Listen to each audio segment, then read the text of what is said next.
Call this meeting to order. Please rise for the Pledge of Allegiance.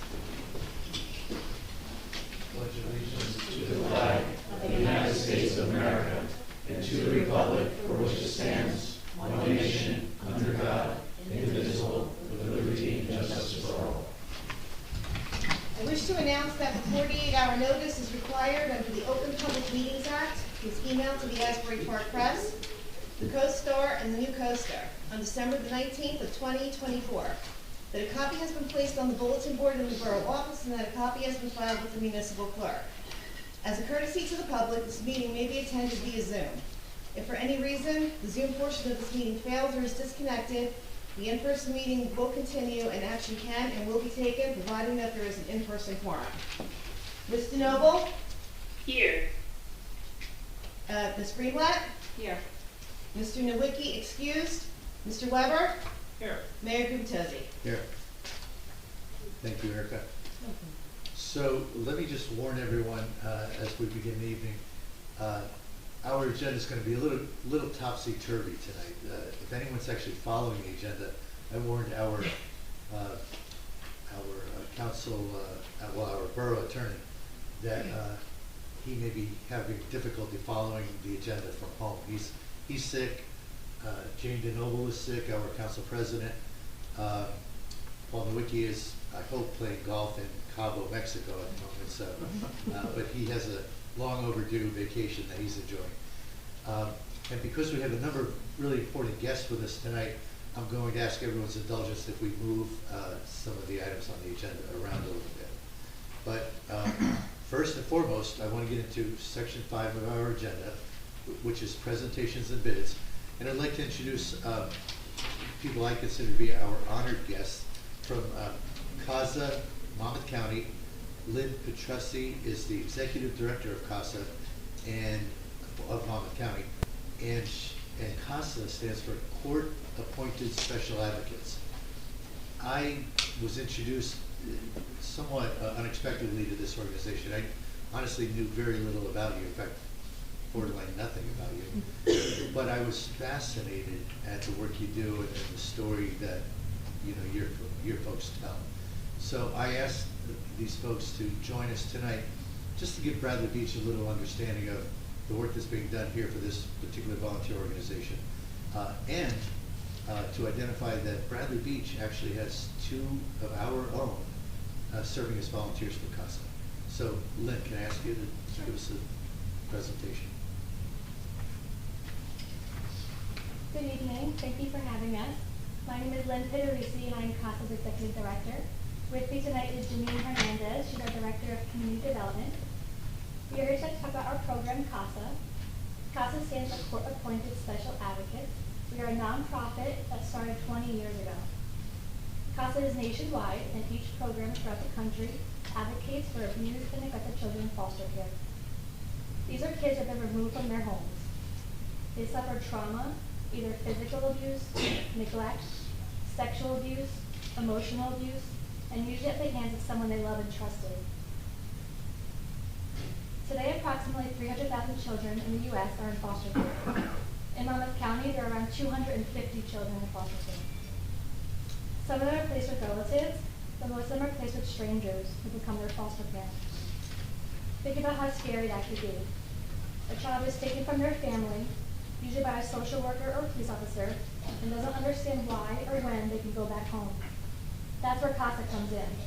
We train and support volunteers from the community who the judge appoints to meet with these children and advocate for them. CASA volunteers ensure that children's needs remain a priority. CASA visits and gets to know the child and what they need. They gather information from the child's family, teachers, doctors, caregivers, and anyone involved in the child's life. CASA then makes recommendations to the judge at each court hearing on what is in the best interest of the child. They are the child's voice.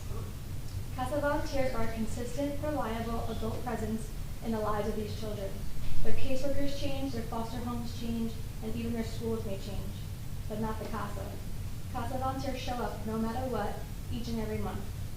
CASA volunteers stay with each case until it is closed, and the child is placed in a safe, permanent home. For many of you children, their CASA volunteer will be the one constant adult presence, the one adult who shows up and never gives up on them. Next, Janine is going to share a few stories with you.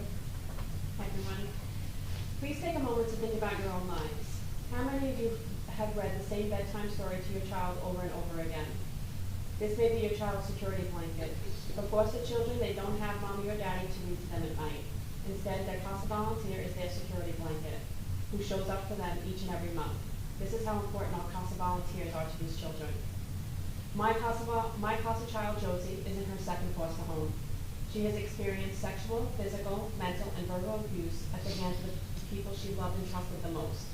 When I first met Josie, she was standoffish, her guard was way up, and her self-esteem was way down. After a couple of visits, I brought a deck of mindful exercise cards with me to build our relationship and to build up her self-esteem. Josie pulled a card, and the exercise was to stand a few feet from the person, take 3 steps towards one another, and hug for 3 deep breaths, and say how you feel. Knowing all that she had been through, I asked her to pick a different card, if she would feel comfortable. She denied it. She said she wanted to do the exercise. When she hugged me, I could actually feel her melt into my arms, and I could feel how much she had begun to trust me. I asked her how she felt, and she said she loved the exercise, and it felt good. When the holidays came around and I brought Josie her gifts that were donated by the community, she began to cry, and she said she had never received a present before or had anyone care so much for her. She asked me to thank the community and everyone at CASA.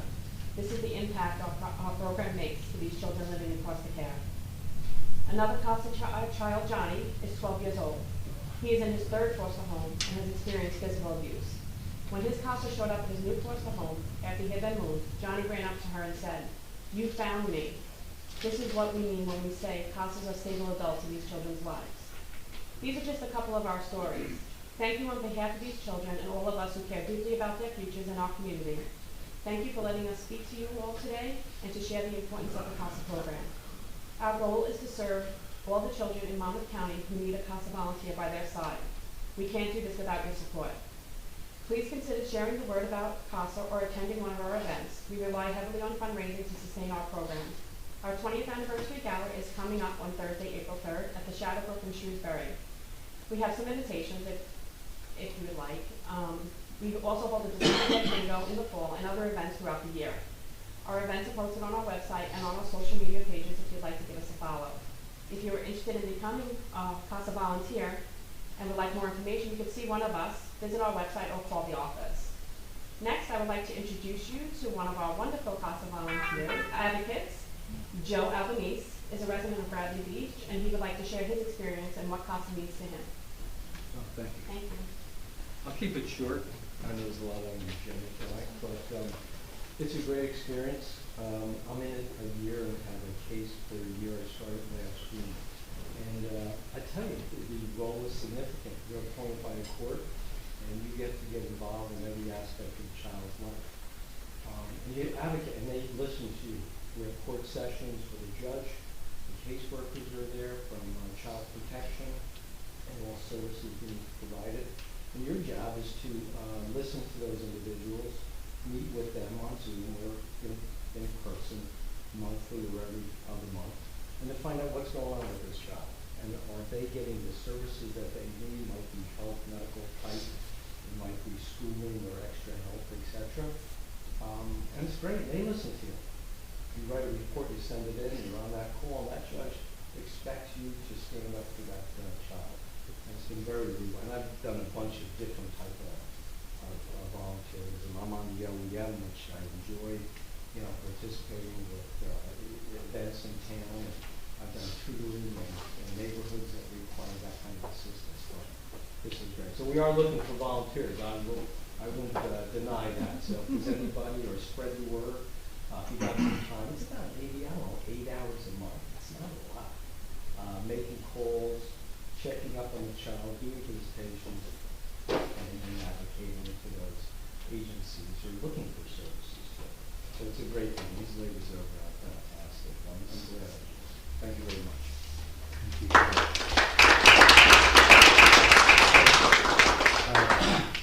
Erica, you do have a certificate or two. We have another resident, Catherine Clifford. Was she able to join us tonight? Yes. Oh, Catherine, at least stand up and take a bow.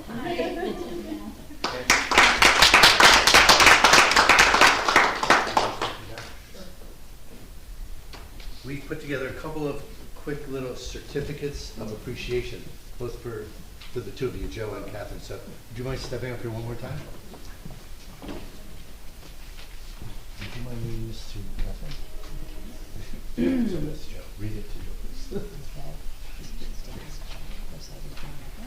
Oh. The mayor and council recognize your volunteering time and effort with CASA of Monmouth County. Thanks to volunteers like you, our borough has dedicated and caring citizens. Oh, thank you. Joseph. Thanks so much. And Catherine, this one's for you. Joe, would you like to do the honors? Absolutely. I have a feeling it says the same. No, it's All right, So, Borough of Bradley Beach, Catherine Clifford, the mayor and council recognizes your volunteering time and effort with CASA of Monmouth County. Thanks to volunteers like you, our borough has dedicated and caring citizens. March 4th, 2025. Thank you very much.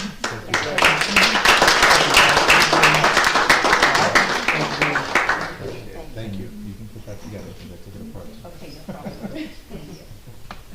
Thank you. Thank you. Sure, absolutely.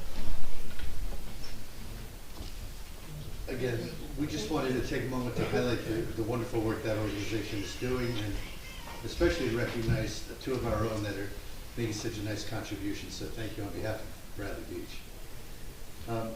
As I promised, we do have one more recognition, and Michael, can you join us? You can step down here one more time. Michael's going to make the presentation. By the way, ladies and gentlemen, Michael Rosenberg is the head of our lifeguards. How's everyone doing? So Pete Lowy, he's been in Bradley for much longer than I've been alive. Known him forever. He has been the honorary starter for the Bradley Beach Lifeguard Tournament for how many years would you say? I would say since 2009. Okay. I thought it was even more. And also, Pete has been generous enough, I thought it was only 3 boats, but it's actually 4 boats that he has donated over the years to the Bradley Beach Lifeguards. And he's continuing to give us monetary gifts each year, and we can be, I mean, we're just so happy, and this is just a little token of our appreciation to you.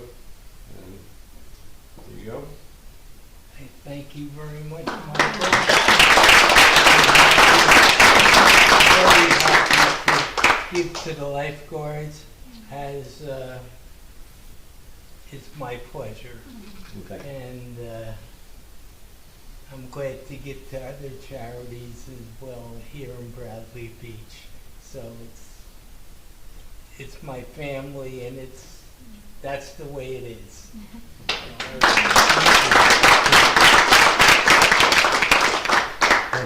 Thank you, Pete, and Mike, thank you. Thank you very much. Now, we're going to move off schedule just slightly. We have a council person here on Zoom, Council President DeNoble, who is sick, and I spoke to her about half an hour ago, and the conversation took twice as long as normal because there was a lot of coughing. I had to pause for it. But she graciously offered to join the beginning of our meeting so we could move a vote up early, a very important vote for the borough to authorize the expense of operating expense of $150,000. We'll describe the work later, but because it's an emergency authorization, we need 4 votes. We did not have 4 votes, so Jane offered to join us. In a moment, I'll make these motions. I'm also going to make a motion to move up the vote on our union contract because we have some good news to share with the public. The union ratified the contract yesterday. We, the council, will be approving it tonight, and we'd like to do that early in the evening so that I see some of our union employees here, Local 152, so we can let them leave relatively early. So, with that said, we're going a little out of sequence here, but I'd like to make a motion that we move the temporary budget resolution, the individual resolution 2025-114 up to this point on the agenda. Second. Mr. Noble? Yes. Ms. Greenblatt? Yes. Mr. Nowicki, excuse. Mr. Weber? Yes. Mayor Gubitosi? Yes. So, with that said, I'd like to make a motion to approve Resolution 2025-114, authorizing amendments to the temporary budget. And this specifically is to cover costs largely due to activities we need to complete before Labor Day. Specifically, setting up handicap pickup and drop-off areas at 2 of our beaches, building handicap lockers for wheelchair-bound individuals, purchasing Moby mats, and we'll talk more about this over time, Moby mats that are extra wide. Our current Moby mats are 4 feet wide. These will be 10 feet wide to accommodate wheelchairs and make sure that folks don't run the risk of running off the current narrow Moby mats. Also, that will include picking up license plate readers, which our police department will be able to use year-round, but during the summer specifically, they'll be able to use those license plate readers to help us identify the status of people parking on Ocean Ave under a new program we'll have there, Park Mobile. So the reason for the emergency is because we're running out of time between here and Memorial Day. So we'd like to get this done this evening. So with that said, I'd make a motion that we approve Resolution 2025-114. Second. Mr. Noble? Yes. Ms. Greenblatt? Yes. Mr. Nowicki, excuse. Mr. Weber? Yes. Mayor Gubitosi? Yes. Council President, feel free to leave anytime you'd like. I think you wanted to hang on for at least one more motion of ours, and that is I'd like to make a motion that we move up Resolution 2025-112, which is related to the council's approval of the MOU with our local 152 union. Is there a second? Ms. DeNoble? Yes. Ms. Greenblatt? Yes. Mr. Nowicki excused. Mr. Weber? Yes. Mayor Gubatosi? Yes.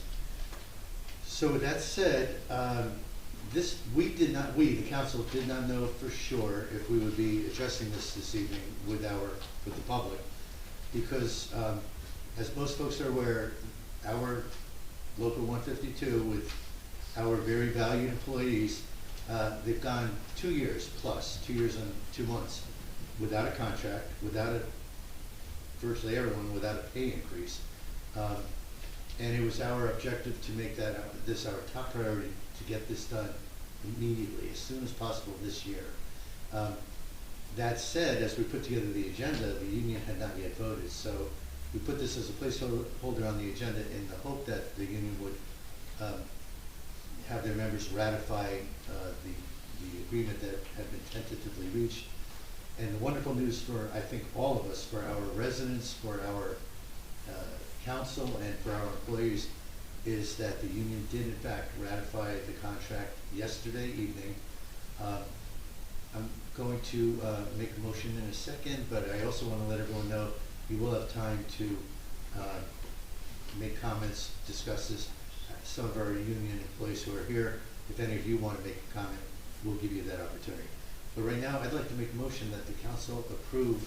Question, please? Oh, sure. I have to ask a question. And first, thanks for the DPW folks and dispatch that are here. Some time ago, I don't know how long ago, when this was in the other world, in the other administration, there was rhetoric like, this is going to bankrupt the borough. And you guys got this done in like I'm pointing to you, but everybody out there too. In like 2 months, did anything even close to that? Like, do you have any idea where that kind of rhetoric came from? Matt, I'm looking at you. If you know, I'm looking at you. But sorry. I didn't know you were looking at me. I was giving you credit for getting this across the finish line with the mayor. Well, no, it was the mayor's doing. I mean, I can tell you there was, in my experience, and I've held other positions where we negotiated contracts with the CWA, with the PBA, with Teamsters, with AFSCME, that nothing ever took this long. There was no reason for this to take this long. It's not going to bankrupt the town. All it does is put stress on hardworking men and women whose families rely on these paychecks, who rely on them every other week to pay their bills, to pay their mortgage, their rent, their car insurance, their car leases, their car loans. And the fact that the town held it up for virtually no good reason, Councilman, is really atrocious. But it's a testament to Mayor Gubatosi. And I can tell you, as being a former mayor, I could not have been able to do what he did. I would have outsourced it to people smarter than me to come up with the mathematical framework so that all this made sense for a variety of people on different scales and different positions, blue collar and white collar mixed together. It may sound like we're saying a lot, but Mayor Gubatosi, it's his leadership that got this over the finish line. And I'm telling you that there was no need for this, Councilman Weber, for the last 2 years. Well, thank you both. And are you still looking for a second? Did we do that yet? No, but let's make the motion, and then we can have a little more conversation among us. But then I am going to open it up to the public as well. I'd like to make a motion that this council approves Resolution 2025-112, authorizing a memorandum of agreement between the borough and UFCW Local 152. Second. Mr. Noble? You know I'm sticking around for this one. We've been waiting for this for a long, long time. And I want to, first of all, thank the residents for all your support. I want to thank the local Union 152 for your patience. And I want to really have a big thank you for our mayor, Gubatosi, and our acting VA, Matt Doherty, and our labor attorney, Alan Roth, for your speedy and effective work in getting this contract settled and approved. And I vote yes. Ms. Greenblatt? Ditto on everything Jane just said. Yes. Mr. Nowicki excused. Mr. Weber? I've thanked the people in the room, but it occurred to me there's a ton of support from the community, and I'm sure picking up trash isn't the greatest thing in the world, but tomorrow you get to, maybe people don't need those signs anymore, all those support signs. So you guys get to, if people want to toss them, they can toss them in. I will vote yes. Mayor Gubitosi? I 100% vote yes. This was far too long in coming. We have wonderful employees who truly did not deserve to be put through the last 2 years. All that said, and thank you for any credit given to me personally, as others mentioned, our business administrator, Matt Doherty, and our labor attorney, Alan Roth. Is Alan here tonight? Am I missing him? No, okay. He said he was going to try to make it. But our relatively small team worked really closely together and pulled together a lot of information quickly. But I can't help but make sure I acknowledge the folks who sat across the table from us, because negotiation is a two-way street. I think not only our employees, the union, but the union representatives for the last 2 years have sat on the opposite side of the table trying their hardest to get things done for our employees. And I like to think we just met them halfway. We got to a point, I feel, where we are now being able to pay our employees a fair wage. We will be, part of the agreement is we are paying retro pay, so the agreed upon dollar amounts that, we set scales for salaries and wages. We will be providing some retro pay, bringing people whole for the past 2 years. But still, in my opinion, it was a crime. And here is one of the heroes of the day. Alan Roth, our labor attorney, let the record show, has just entered the room. And Alan, I was just complimenting you as well as Mr. Doherty for representing the borough and helping us get this contract done with our union as quickly as we did. But again, want to give a ton of credit to the union leaders and to our employees. So I do vote yes, and I want to thank you all very much. So with that said, I'd like to open it up to, this is a unique situation, I'd like to open it up to the room if there's any resident employee that wants to make a comment.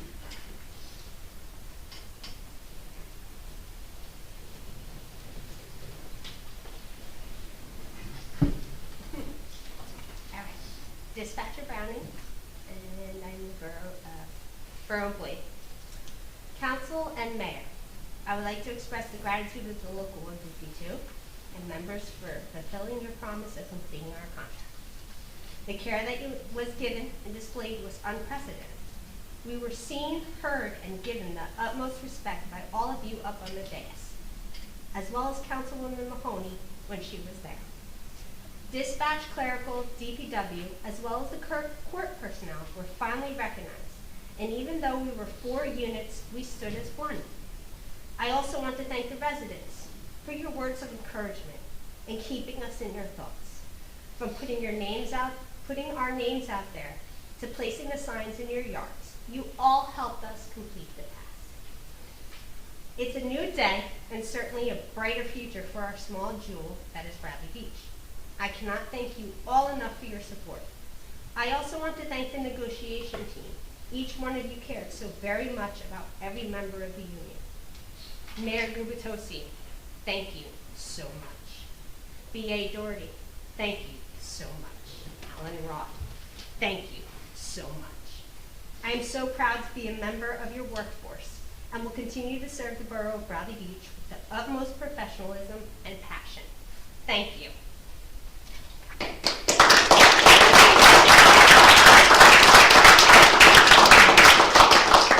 Are there any other questions or comments? Yes, sir, Chad.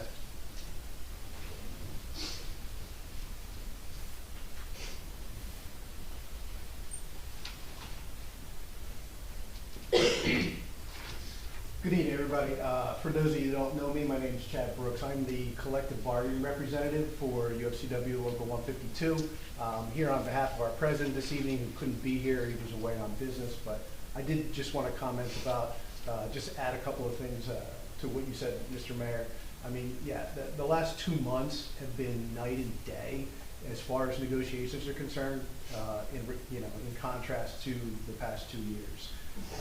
2 years ago, we got an 8-page proposal that was nothing but concessions for this contract, and we did. We tried our best over the last 2 years to do what we could, and I think it was January 1, you contacted our local and said, let's sit down, let's get this thing done.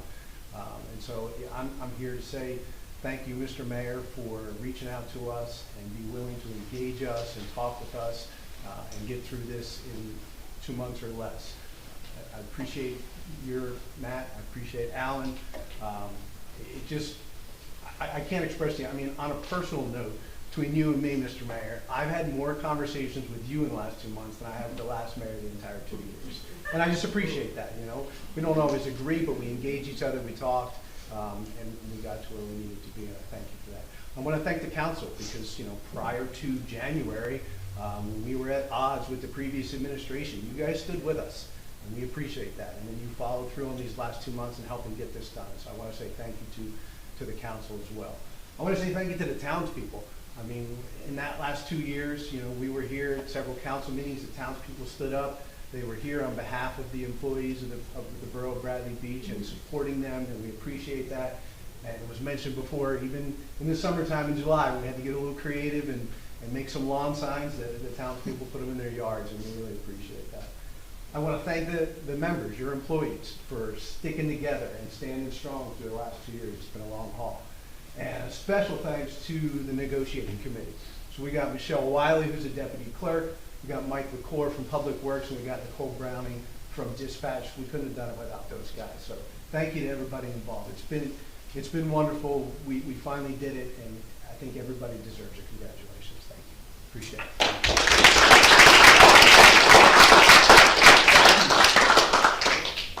By the way, I don't think I mentioned this, but the good news is not only did we finally make up for the past 2 years, but the contract is go forward for 3 years. So we're locked into 25, 26, and 27. So hopefully all of these employees can breathe a lot easier going forward. Any other questions or comments? Thank you. Yeah. Thank you. Thank you, everyone. You've earned everything you've received. Okay, with that said, then we'll close public comment and move on to item 6 on our agenda, which are workshops. And CASA folks, you are welcome to stay, but if you want to leave, Thank you. Thank you. Thank you for joining us tonight. Thank you.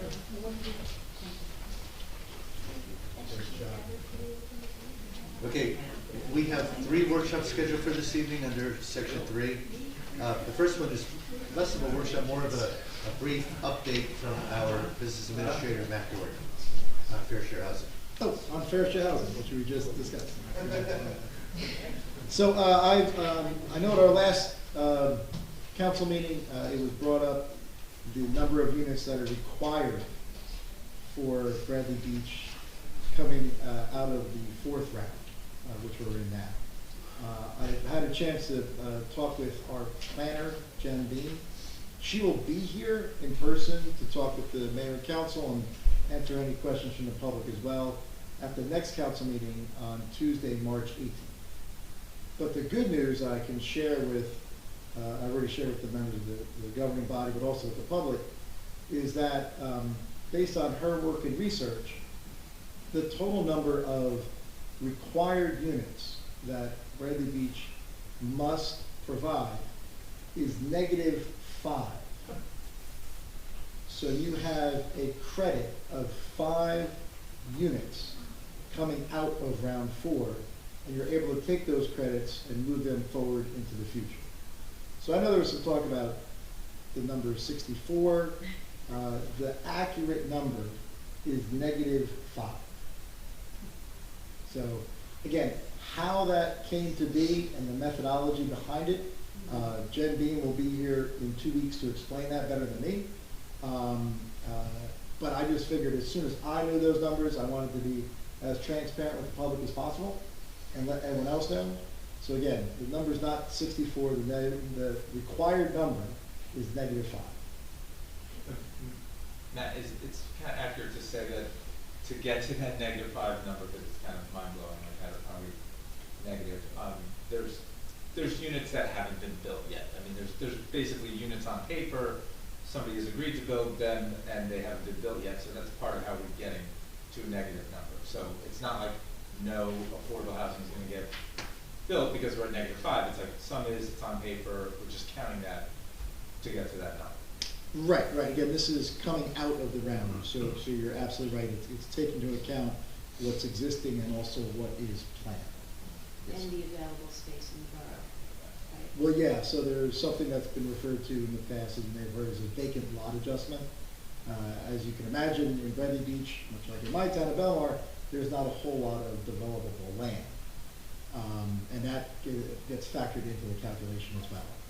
Again, to get into more detail is really the best thing to have the professional planner come, who's been working for the borough for several years now, knows the town well, and she could better explain it and also better answer questions from the public.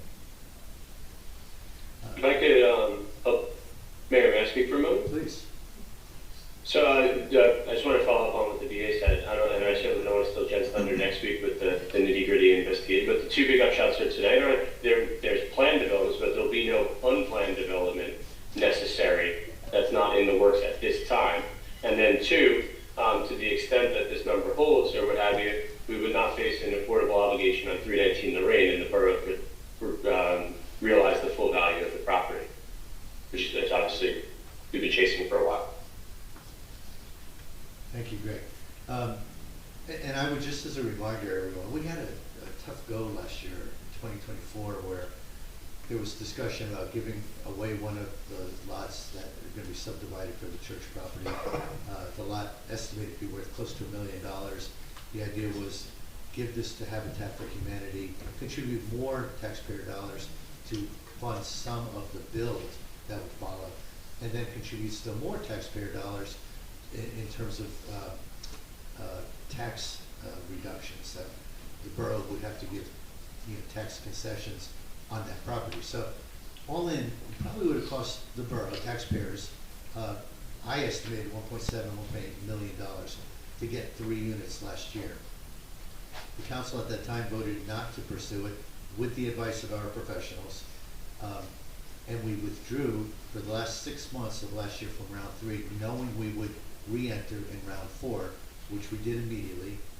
Also early this year, as many people are aware, we activated an ordinance that had already been in place, as well as a trust account that had already been in place for us to collect fair share housing fees, development fees from private developers as well, residential as well as from commercial. So we're still doing a lot this year, but knowing that we might have a small obligation.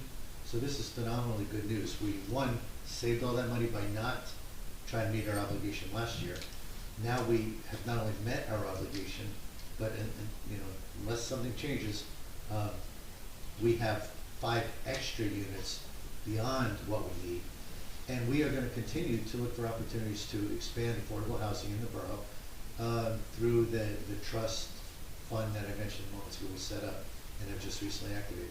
But it'll be very planful, very intelligent development. So the one thing we will avoid at all costs is anything that sounds like overdevelopment. We're not trying to add density to a town that's already pretty tightly packed. But there may be properties that we can improve. If we develop a trust fund, we can use those dollars to do that, and we can create that much more opportunity for just affordable living in Bradley Beach. So we're very excited as a council. We're very excited to get that news, and can't wait to have Jen Beam join us in 2 weeks to share more information as we move forward. Thank you, Matt. I have another guest that I'd like to introduce to everybody tonight, Mr. William Duffy. Mr. Duffy, I'm going to ask him to introduce himself and his background a little bit, but I met Duff over a year ago, probably. He is, and rather he describes this to me, other than I will say, he is passionate about recognizing men and women who have given their lives in conflict serving the United States, fallen heroes. And it's a personal passion of yours that I know you've taken on. I connected with Duff through Facebook a year or so ago, and he started to explain how he's worked with other municipalities. And as a council person, I asked him if he would coach me a little bit and give me insights in terms of what others have done and what Bradley Beach might consider doing. I asked him to come here tonight because this is very timely. We're only a few months away from Memorial Day, 3 months, I guess, right? March, April, May. So Duff, would you please join us and give us a quick overview, a little bit of your background, and then also some of the conversations you're having with Bradley. And the mayor says I only have 5 minutes.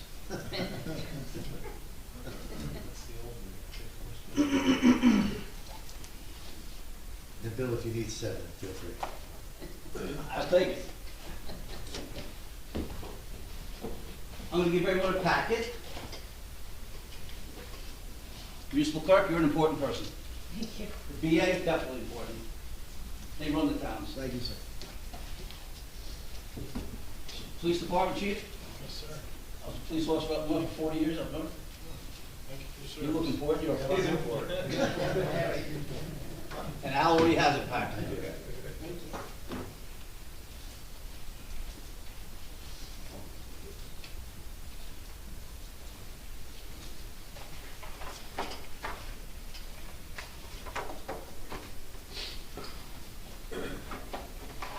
I passed out the package. Probably, who was Bill Duffy? I'm Bill Duffy.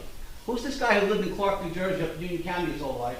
Moved to Brick in 2012, and now he's here at the Bradley Beach Council meeting, giving us suggestions on how to better honor Bradley Beach's fallen heroes.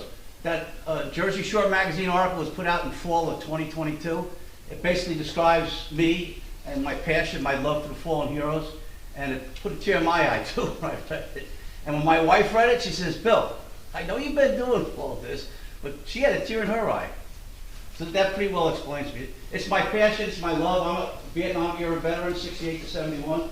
I served in Korea from the DMZ in 69, 70, an artillery unit.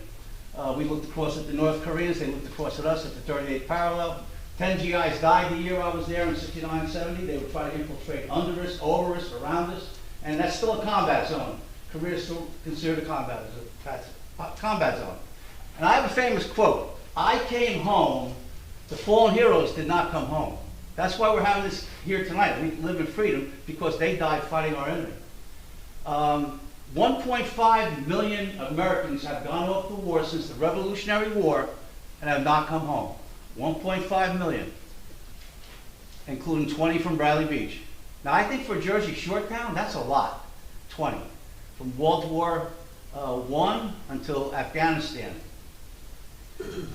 So I moved to, I did a little research up in my hometown of Clark, 21 fallen heroes. I had the town pass an ordinance in the 90s that all new streets in Clark would be dedicated and named to the Clark fallen heroes.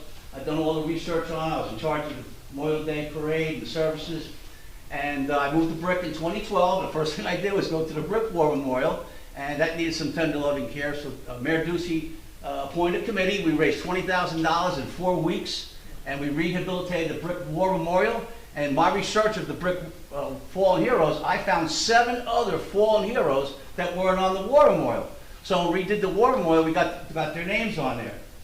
So what's after Bricks? Then I did Lavalette, and Lavalette's got a beautiful War Memorial on the bay. But there's some towns that didn't have war memorials.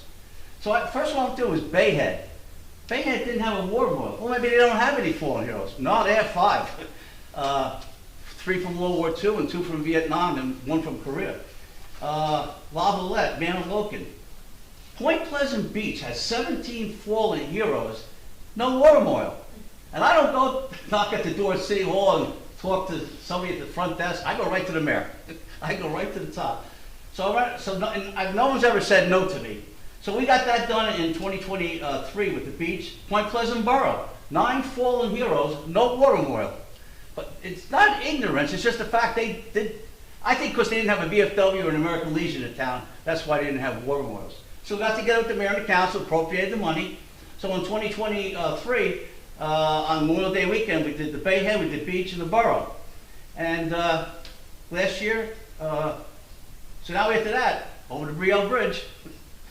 Brielle's got a beautiful war memorial, Mascon's got a beautiful war memorial, but I get all the names of the fallen heroes and I do all their research, how they died, when they died, where they died, what unit they were with, where they grew up in those towns. So last year, Seagart's got 5 fallen heroes, including a female from World War II. So with the mayor and the council, and we dedicated the Seagirt War Memorial. So now I'm continuing. Manasquan, beautiful war memorial.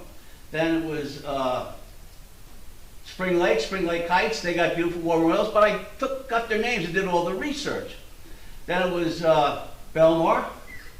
Belmar has what is known as the Belmar 4.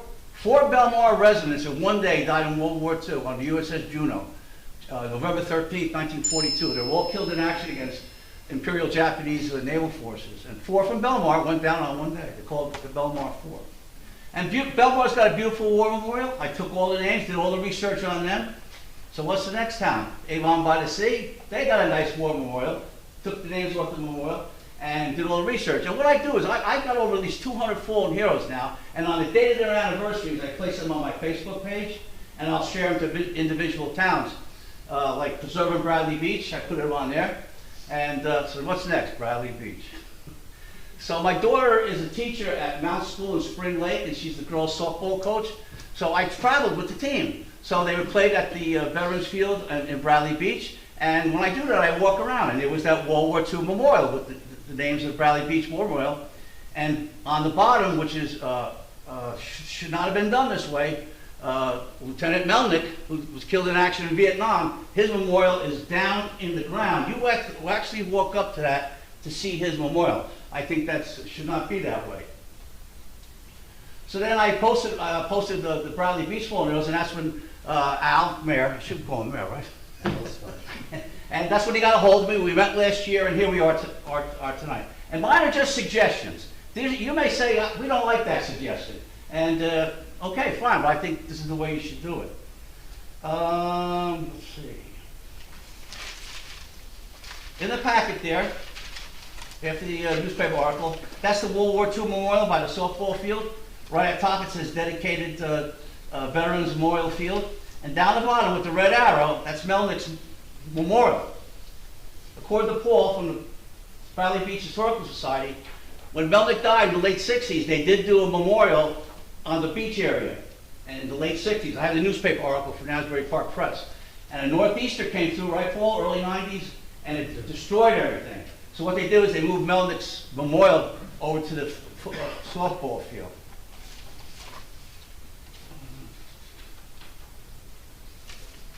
All right, the next picture is Riley Park. You've got a beautiful World War I memorial there. It's actually beautiful.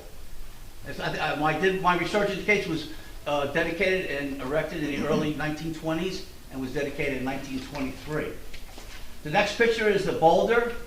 That one there is the beach. 20 by 30 brass and bronze boulder put into a 3-ton boulder. And I think they're absolutely gorgeous. My suggestion here is Bradley Beach. Obviously, you got to leave the World War II memorial by the softball field because it's dedicated to Veterans Field. But my suggestion, let's get a 20 by 30 brass plaque with the World War II names, Lieutenant Melnick's names, and anyone else who has a Bradley Beach connection, and put it on a boulder and put it over by the World War I memorial. Mayor and council, on Memorial Day, when you put the wreath at that World War I memorial, you do that on Memorial Day weekend or whatever, right? Do you also go down to the softball field with a wreath? No, we don't. That's wrong. That's wrong. So I think by moving the boulder and the plaque with the World War II guys, Melnick and anyone else, put it in that Raleigh Park, and you can do your whole Memorial Day services there. And the last one, when I do all the research on the fallen heroes, this is most important, is this brochure. This brochure. This brings them back to life for a little bit on Memorial Day weekend. It gives them a voice. This is BRIC's brochure. I just updated it, the BRIC VFW, which I'm also paid for this. And it's a little bit on their bios, who, what, when, where, how, and why they died, where they lived. If I have a photo, I put a photo in there. The Civil War veterans in BRIC, I had no photos, but all else, World War I, World War II, Vietnam, and Iraq, I have photos of. So I think you should do that also. And you should hand these out at the Memorial Day services at Raleigh Park on Memorial Day. And I suggest 500 of them. You probably get 300 at the services, and give the other 200 to the elementary school. And I give the mayor all the quotes. I got all the quotes on what the approximate cost will be. And that's my suggestion. Any questions? Yeah, let's start with questions from the council, if any. John or Sean? No, because we were pretty much briefed on this last year by you, Mr. Duffy. So it's great to have Mr. Duffy here in the flesh, but I feel like I know a lot about what you're trying to do because Al was so passionate about this last year. So thank you. I too have been briefed by Mayor Guzitosi about this and very much appreciate, your interest. It's a labor of love, it's a passion. I love American history, especially military history. And I just absolutely love it. And if I can enhance the fallen heroes in the other towns to make it even better for the fallen heroes, that 1.5 billion statistic, that's low compared to other countries. This is going to shock you, this number. Russia, World War II, 13 million. 30 million civilians and soldiers in Russia died. That's something. And out of that 1.5 million for America, little under half of that, 700,000 was the American Civil War. 700,000 was the American Civil War. About 350 each side. That number is shocking, but it's true. Well, Duff, let's open it up to the public. Any questions for Mr. Duff? Yes, sir. Sir, do you have a website that lists the memorials and where they are? No, I do not, but Do you have- that's a goal of Do you mine. have a list I'll get a list of what, sir? of where they are? So I'm not familiar with the other town memorials. I know Neptune has a great. Yeah, they have one on 71. Neptune's is gorgeous too. Neptune's gorgeous. But I can do that. Yeah, get us a list. I'd love to see and ride around and see them. I mean, some of them are grand. And I'm here to help the business administrator, the council, Well, and the reason well, first of all, it was happenstance. I did see one of your Facebook posts on a soldier who's captured on our World War I memorial, Arthur Garrity. Yeah. And I, for the Historical Society, I had put together a little summary of Arthur Garrity. And then you profiled him on your Facebook page. So I reached out to say, thank you for doing this, for keeping this person's name alive, his memory alive. But that led us to this discussion, and I hope our residents will agree there's just more that we can do to recognize these fallen heroes in Bradley Beach. We have these memorials, we have a very nice Memorial Day celebration, recognition, but there's more, and especially where you really caught me, Duff, was when you said you should bring these all together. at Consolidate it. Make it easier for you. Yeah. It's better. The question. Raleigh Park is gorgeous in Bradley Beach. I think it's gorgeous. It's gorgeous. But the question you asked, which you asked again tonight, do we walk down to, To the World War II guys. Guys, or Melnick in Yeah. Vietnam? And we don't. And we should. And the plan over the next few months is to make this all happen. So thank you for joining us. One last thing. Not everybody is killed in action in a combat zone. There's other DNVs die non-battle. Wounded in action, maybe died 3 months later in a hospital. Suicides, accidents, Jeep tanks fall over, died in service, accidental, and not everyone's a KIA. There's different types of deaths. There's different types of deaths. I think one of the things, Mayor, it's a good time to say this since it's on our mind. Neptune Mayor Robert Lane contacted me yesterday, and they want to have a small parade and a service and a lunch specifically for Vietnam veterans. And it's going to be like a short parade in Neptune. I'm just not exactly sure where they're starting, but ending up at their VFW hall, just like a 5 or 6 block thing. And he reached out to me just because he wants to get as many Vietnam vets from the area involved in this. And then of course it's a parade, so we need people to be on the sidelines watching. I put him in touch with Bill Shuck, who I'm actually shocked is not here because he's a regular council goer and a Vietnam veteran, and hopefully they'll make that happen. But while it's on everybody's mind, this is March 29th. I'll get some more information about it before our next council meeting. Robert Wayne said he was going to give me a flyer. I don't have it yet, but just you should know about it because this is again specific to Vietnam, and just it's coming before the end of the month. So I'll get more information and get it out. I salute you all. Thank you. Thank you. Thank you, Doug. Let me just make a quick announcement. Councilwoman DeNoble asked me to inform everybody she's leaving the Zoom meeting. Thank you, Erica.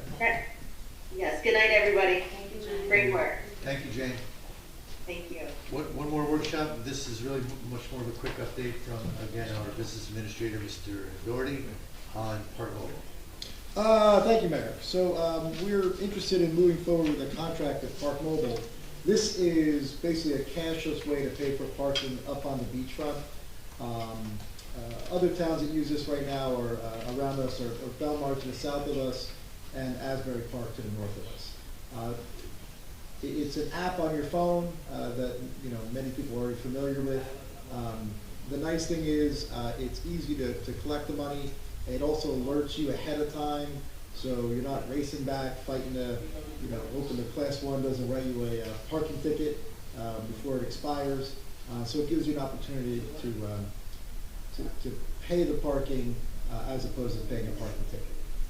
It's kind of pulling some of the parts of Bradley Beach into the 21st century a bit, getting away from the cash and the coins of the past, and making the beachfront, or starting to make the beachfront, a little more cashless.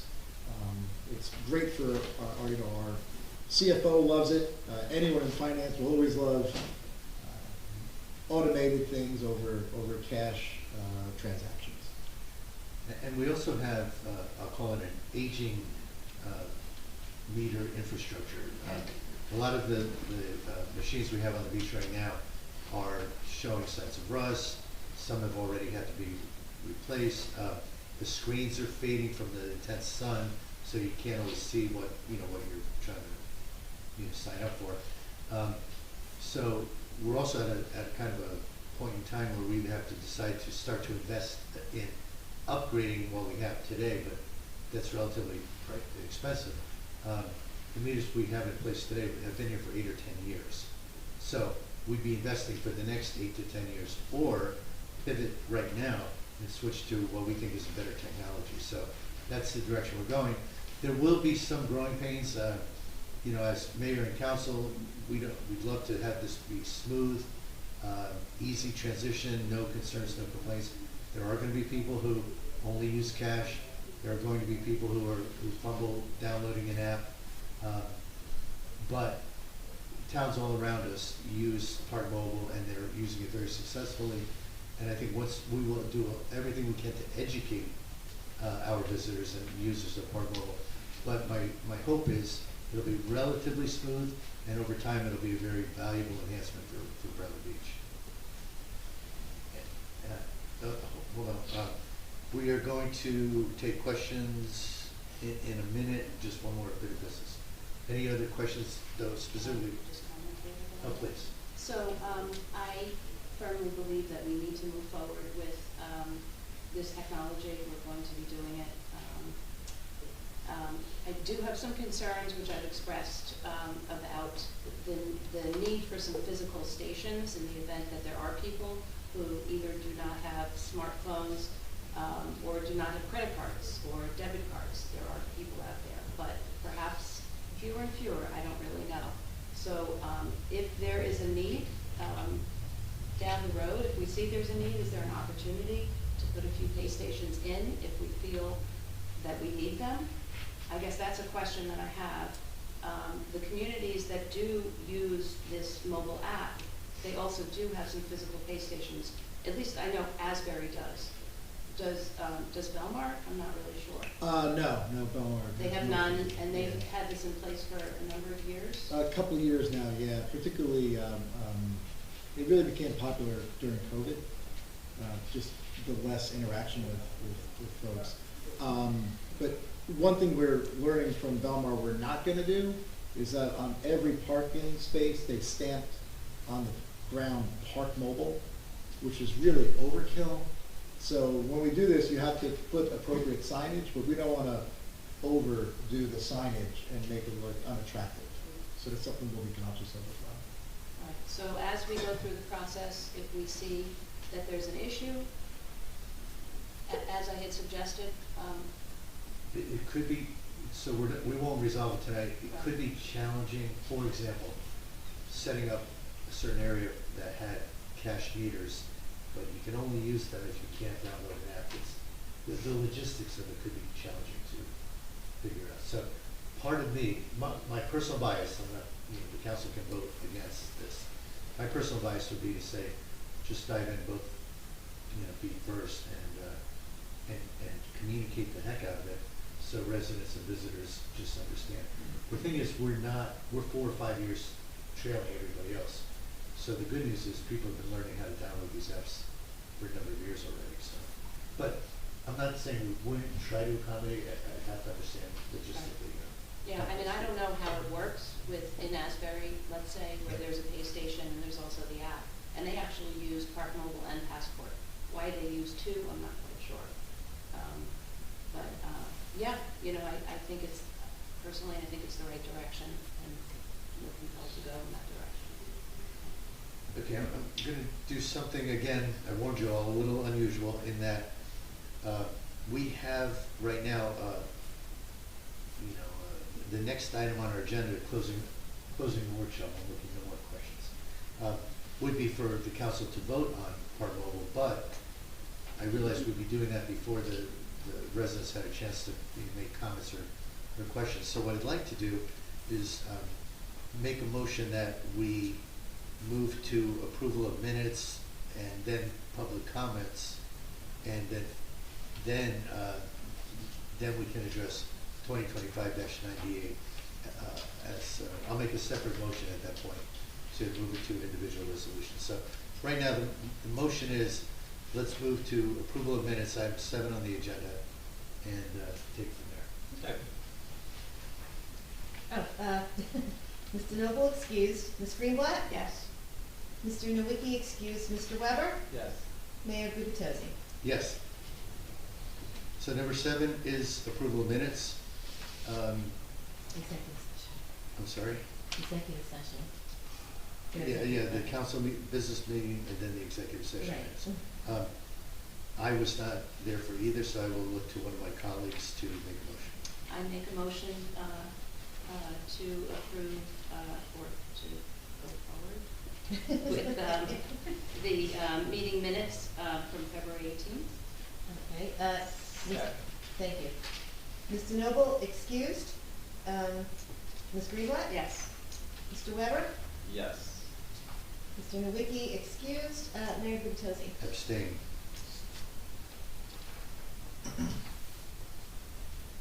Okay, item number 8 on our agenda is public comments or questions pertaining to agenda items only for tonight. Oh, I thought you said both. Did that cover both? Yeah, you covered both. You're good. Okay, so are there public comments or questions on any agenda items? Yes, Mia.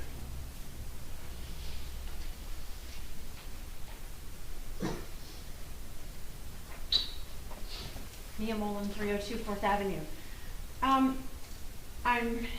My jaw dropped with the affordable housing discussion this evening. Kudos, thank you. And I just wanted to remind you that that was a big issue during the mayoral campaign, right? We all remember that. So I just wanted to ask you if you can give some highlight to that in the upcoming newsletter. A blurb of some sort, very high level, where you also let people know that Jen Bean will be at the next council meeting to provide further or more detail around it. But I really think that it's a good thing for the town, because I still hear rumors about that when I talk to people that don't understand really what happened at the last election with the mayor. They don't participate in the detail of what a lot of us in this room do. I just wanted to ask you if you can do something in the newsletter. We can ask Amy Hall, maybe we can give her a little blurb. Yeah, just something to highlight that, it's And the maybe- -5 or Yeah. just something that makes it a very positive, because people were And maybe there were people upset about that during the where the campaign. units are coming from, because we were getting some units and we're getting credit for other units, and just, if we are allowed to, it's just, take It's just a credit. positive thing for the town where people are worried about it, and there's no need to worry anymore, is what I'm seeing, so thank you. Thank you. Comments or questions? Nancy?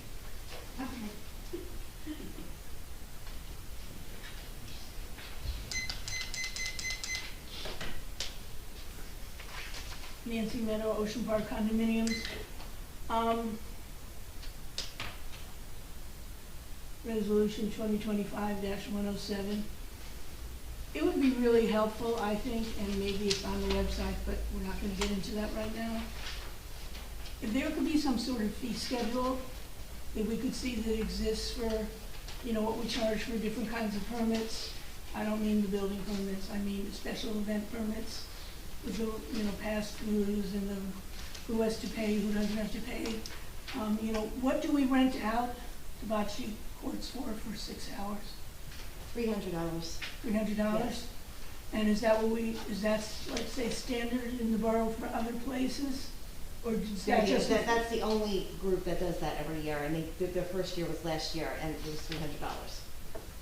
So we jumped it from 300 to 600? No, they paid $300 last year also. Oh, okay, so that's a $300 thing? Yes. But again, other people, other groups could or do rent out other facilities. And I'm just saying a fee schedule that the public could be aware of might be helpful. That's, because I've said it before, all of these things cost the borough money, which, I'll save that for next month. Thank you. Thank you. Yes.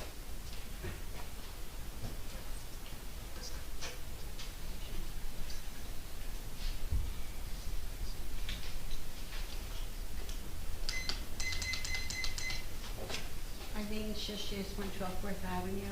Regarding the parking on Ocean Avenue, I welcome that, but please take down that meter on 4th Avenue that never worked all summer last year, and they had to walk. I don't know how many people got tickets because that machine wasn't working, and they either had to go down to 2nd or up to, I guess, Brindley. So please remove that machine from the area. Also, the bocce courts, when they have tournaments, is there a fee associated with that? Do we generate any income from the bocce courts? I think, Erica, you were just saying that's the only one That's the only one, and they do it as a fundraiser. Just the food pantry? Yeah. But what about the tournaments, when we have tournaments there? That I don't know. I don't know anybody what other groups do tournaments. I know the food pantry does one every year for their organization as a So fundraiser. if it's through recreation, I don't think people are paying a fee. It's not always tournaments, it's just recreation play. They used to have that regularly. But it would not surprise me if some people, because we have nice courts, they just show up with their own bocce equipment and play, and they're not paying the borough anything. But Well, I just know that I thought I saw many tournaments during the course of the summer, and should they be free? If it's a tournament, let's say if there's a tournament for paddleball or anything else, do they get, It's a good question. I recall there was a tournament that paid the borough a couple of years ago, I want to say.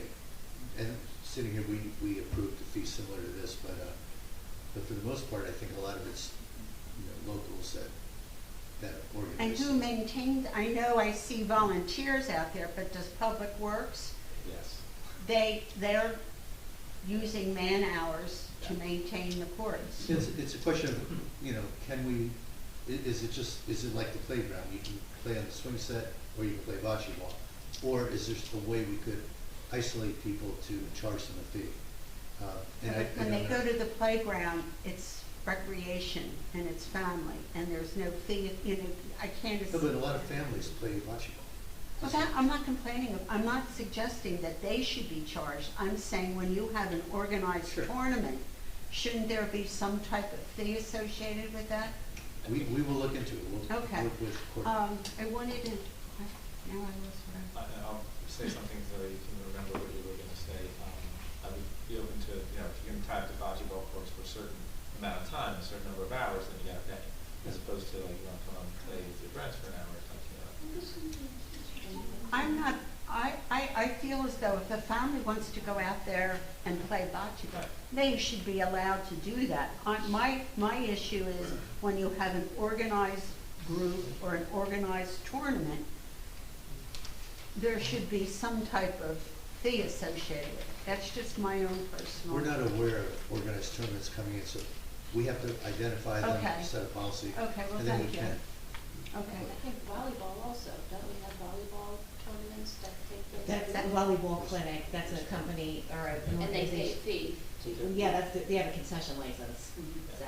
Okay, but therefore, it's generating income on some level for the borough, correct? Which is a good thing. And yes, and it's compensating for whatever manpower that we have to use. Agreed. Okay, thank you. Thank you. Mr. Cohen.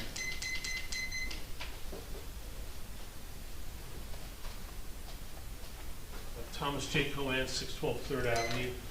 Mayor, with regard to the comments by the two previous speakers, when the Bocce Stadium was constructed under the Engelstad administration, I recall off the top of my head that it was about a $75,000 improvement.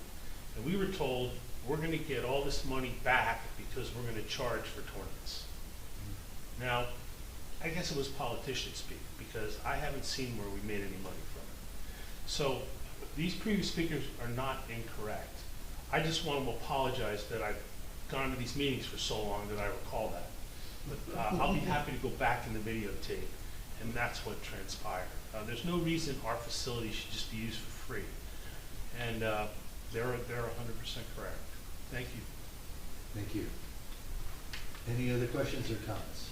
Anyone up on the screen? I don't see any hands, that's a cursor, by the way, that little white hand. All right, so we will now be starting to pick up speed. I'd like to make a motion. As you recall, we skipped over 2025-98 because I want to make sure the public had a chance to comment. But I'd like to make a motion now to move 2025-98, approving the contract for Park Mobile LLC to the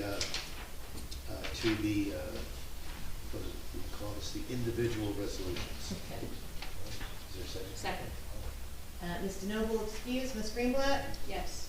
Mr. Nowicki excused, Mr. Weber? Yes. Mayor Gubitosi? Yes.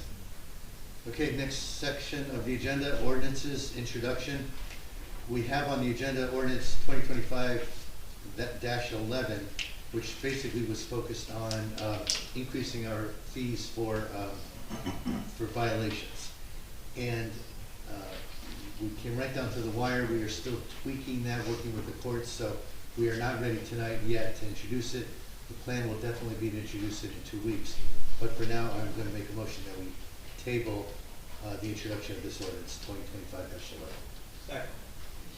Mr. Noble excused, Ms. Greenblatt? I'll say yes, and I just want to also clarify, it's not just a matter of raising the fees, it's a matter of bringing them up to current charges, because they've long been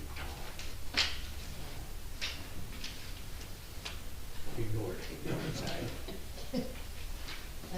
Okay. Mr. Nowicki excused, Mr. Weber? Yes. Mayor Gubitosi? Yes.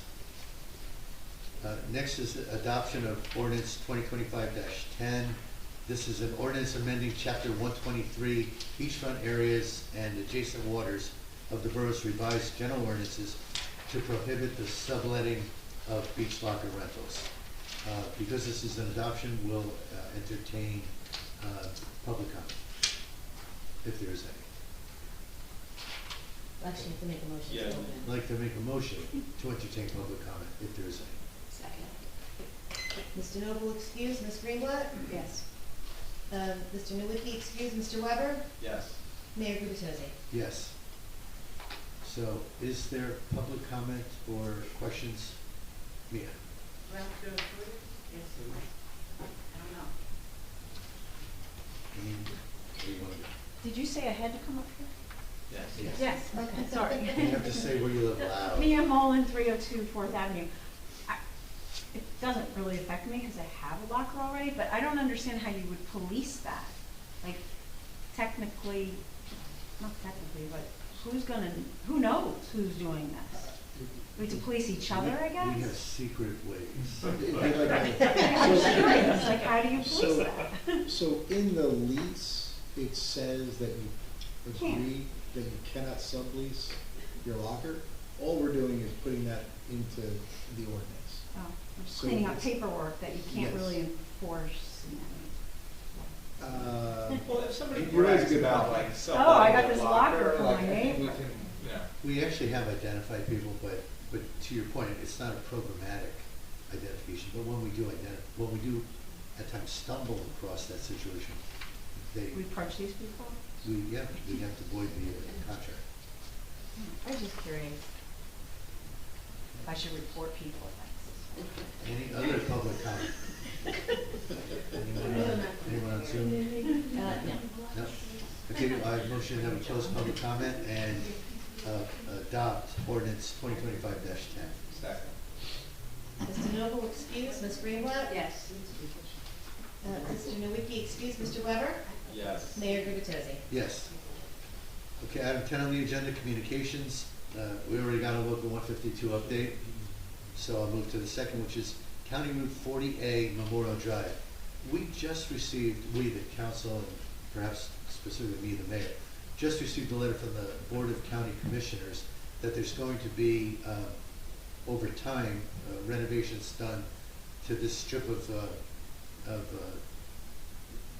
street, whatever, between Route 33 and Route 35, largely shrinking this from 4 lanes to 2 lanes on Memorial Drive. And they're going through a fairly lengthy process. The process begins with, what do they call it? It's preliminary engineering.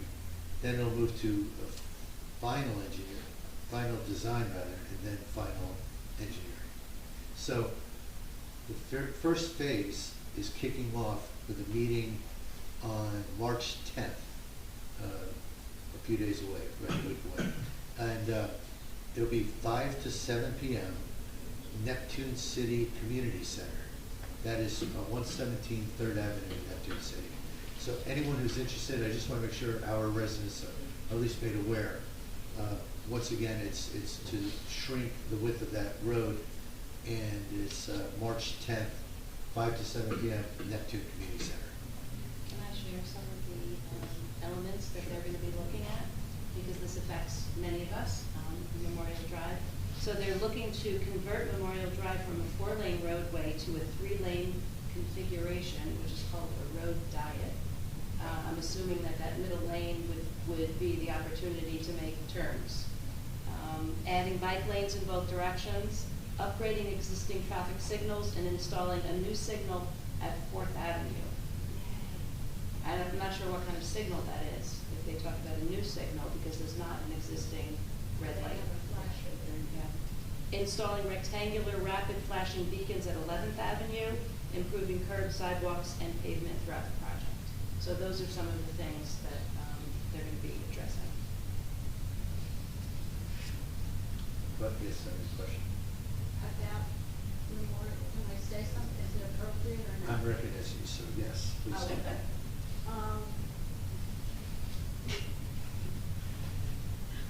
I'm getting the steps. We're going out of, we're being a little flexible here because the point is to communicate this. I want to make sure people I'm sorry, but I No, just, it's fine. 4th Avenue and Memorial Drive is in dire need of a traffic light. There have been so many accidents at that site. I think, I might be wrong, I think they now have a flasher there. And it's very confusing to the driver because it can appear to be a flashing, red flashing from the railroad. So please do everything you possibly can to get a regular traffic light on 4th and I would also recommend, this is a public meeting that's taking place on March 10th. It's a public information session. Is it? Residents are welcome to attend. Is it possible, is it going to be on Zoom at all? I don't know. Doesn't say that. Is there a way that we could find out? It just says in person. So Thank you. it's next Monday. Okay. 5 to 7. Thank you. Okay, if no other questions or comments on that, we'll go back to the agenda, resolutions and consent agenda resolutions in particular. Before we vote, are there any items you want to consider discussing or voting on separately? Okay, with that said, I'll make a motion that we approve consent agenda resolutions 2025-107 through 2025-111. Is there a second? Second. Mr. Noble, excuse Ms. Greenblatt? Yes. Mr. Nowicki, excuse Mr. Weber? Yes. Mayor Gupta? Yes. Okay, for individual resolution, and I want to make sure, Erica, where did you bring forward -95? Is that at the You end? mean 98? You can do it now if you want. You moved it to individuals, so you can do it now. Okay, let's do it now, just, it's Yep, going to that's be fine. earlier notice. Okay. Okay, for resolution 2025-98, approving the contract with Park Mobile LLC, I make a motion that we approve this resolution. Mr. Noble, excuse Ms. Greenblatt? Yes. Mr. Nowicki, excuse Mr. Weber? Yes. Mayor Gupta? Yes. Item 112, we already moved up and voted. Individual resolution 113 is the public sale of surplus property consisting of certain artifacts and other items from the borough's former church property at 319 Lorraine Avenue. Ms. DeNoble is spearheading a lot of this work, and Mr. Weber is unable to vote. He has to recuse himself. And I spoke with Council President DeNoble earlier today. There are still a couple of things she's trying to tweak. So for all these reasons, I make a motion that we table 2025-113. I second. Mr. Noble, excuse Ms. Greenblatt? Yes. Mr. Nowicki, excuse Mr. Weber? Greg, can I vote to table an ordinance about the church? 'Cause Greg? he's coming on. Okay. That was fine. Yeah. John asked Greg this question, Oh. and the answer is, it won't matter, you should just abstain. So I'll abstain. I just wanted to make sure it was a two. Yeah, Okay. exactly. 'Cause it's No, I didn't know majority it's here. yeah. Okay, so I will abstain, but thank you. You're welcome. Apparently, the voting members rule, so if we tie here, Sean, I have no idea what we do. And somebody check on Greg, because you're responsible. We go straight. Mayor Gupta? Yes. Okay. Okay, item, individual resolution 2025-114, we've already voted on. Move to 2025-115, the police department petty cash fund amount increase. I make a motion to approve. Second. Mr. Noble, excuse Ms. Greenblatt? Yes. Mr. Nowicki, excuse Mr. Weber? Yes. Mayor Gupta? Yes. 2025-116, I make a motion to approve the approval of a lien redemption refund for 113 Lorraine Ave in the amount of $2,569.21. Second. Mr. Noble, excuse Ms. Greenblatt? Yes. Mr. Nowicki, excuse Mr. Weber? Yes. Mayor Gupta? Yes. Let's see, 2025-117, I make a motion to approve the authorization of the payment of $2,500 to Galaxy Geese for goose control services at Fletcher Lake. Mr. Noble, excuse Ms. Greenblatt? I say yes, and emphatically yes, as a Fletcher Lake Commission liaison. Mr. Nowicki, excuse Mr. Weber? Yes. Mayor Gupta? Yes. 2025-118, the bill list for March 4th, 2025. Make a motion to approve. Second. Mr. Noble, excuse Ms. Greenblatt? Yes. Mr. Nowicki, excuse Mr. Weber? Yes. Mayor Gupta? Yes. Next item on the agenda, item 12, announcements. There are none. Item 13A, the administrator report. I'll turn it over to Mr. Doherty. Thank you, Mayor. I will try to be as brief as possible. Because we already discussed the contract and some other Park Mobile stuff and affordable housing already. But one other thing that I think is important for folks to recognize are relationships that people build. So I had the director of the county commissioners, Tom Arnone, approach me because he wanted to get information and meet with our mayor, Al Gubatos. And that is vitally important because for us as a municipal government to take care of the services and the needs of the residents, having good, strong relationships with Monmouth County allows us to provide resources from an organization that's much larger than us, that can buy things much cheaper than us, whether it's, you know, asphalt for our Department of Public Works, you know, some technology stuff for our police department, additional resources. It's great to have a good, strong relationship, no matter what your political affiliation is, Democrat, Republican, Independent. It doesn't matter when it comes to serving the residents.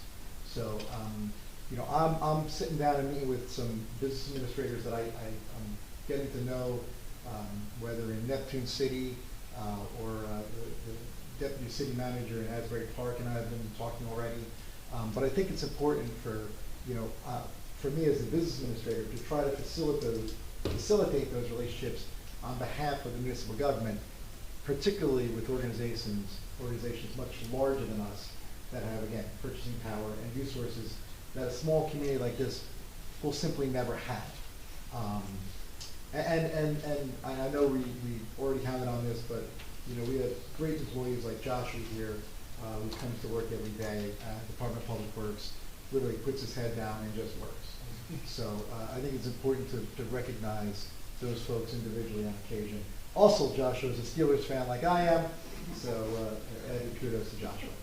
But that's all for me, Mayor, unless there's any questions from the council. I have no good stumpers for you today, Councilman Weber, like who's got the most popular beach locker locations in town, so I apologize for that, but I will try to come up with something next time. Thank you all. Thank you, Mr. Doherty. Now move to item 13B on the agenda, which are mayor and council reports, and Councilwoman Greenblatt, can I ask you to start? Sure. So I would just first like to personally thank the municipal workers, the police, fire, and EMS for the warm welcome they gave the Bradley Beach Elementary School third graders last week when they visited the borough. It really was a display of a strong sense of community and education for the students. And I also want to say how happy I am, Mayor, that you are here, sitting next to me up here on the dais. And I think I speak for the whole community to just share the gratitude that we all have that your family is healing now. So thank you. Thank you.